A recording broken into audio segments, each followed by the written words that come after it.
வனவாசம் செல்ல அனுமதி கேட்ட லட்சுமணனுக்கு கட்டளை கொடுத்த தாய் லக்ஷ்மணரை அழைத்துக் கொண்டு வனவாசம் போகும் முன் தாய் சுமித்திரையை பார்க்க செல்கிறார் ராமர். சீதையிடம் கூட என்னுடன் வனவாசம் வர வேண்டாம் என்று சமாதானம் செய்ய முயற்சி செய்தார் ராமர். ஆனால் லட்சுமணிடம் எந்த ஒரு சமாதானமும் செய்ய முயற்சி செய்யவில்லை. காரணம் என்ன சொன்னாலும் லட்சுமணன் வந்தே தீருவான் என்று ராமருக்கு தெரியும். இருவரும் மாளிகைக்கு வருவதை பார்த்து ராமருடன் லட்சுமணனும் வனவாசம் போகப் போகிறான் என்று புரிந்து கொள்கிறார் சுமித்திரை. வந்த லட்சுமணன் தாயை உடன் செல்ல எனக்கு அனுமதி தர வேண்டும் என்று பணிந்து நிற்கிறான். இந்த இடத்துல சராசரி தாயாக இருந்தால் என்ன சொல்லியிருப்பார்கள்?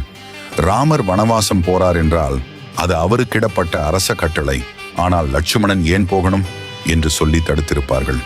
ஆனால் சுமித்திரை என்ன சொல்கிறார் தெரியுமா? மகனே, இனி அந்த வனமே உன் அயோத்தி, உன் அன்பு அண்ணன் ராமரே உன் மன்னன், நம் சீதையே உன் அன்னை என்றார். லட்சுமணன் தாயிடம் கேட்டது அனுமதி, ஆனால் சுமித்திரை அவருக்கு கொடுத்தது கட்டளைகள். இனி நீ என் முன்னால் நிற்பது கூட குற்றம் என்று சொல்கிறார் சுமித்திரை. மேலும் அடுத்தடுத்து கட்டளைகளை இடுகிறார். நீ தம்பி மற்றும் இளவரசன் என்ற முறையில் இருந்து உன் அண்ணனிடம் சலுகைகளை எதிர்பார்க்காதே. ஒரு அடியாரைப் போல சேவை செய்ய வேண்டும். வனவாசம் முடிந்து ராமர் அயோத்திக்கு வந்தால் நீ கூட வா. அப்படி ராமர் வராமல் ஏதாவது ஆபத்து வந்தால் உன் உயிரை கொடுத்தாவது அவரை காக்க வேண்டும். ராமர் இல்லாமல் நீ மட்டும் திரும்ப வரவே வராதே என்கிறார் சுமித்திரை. எப்பேற்பட்ட தாய் என்று பாருங்கள்.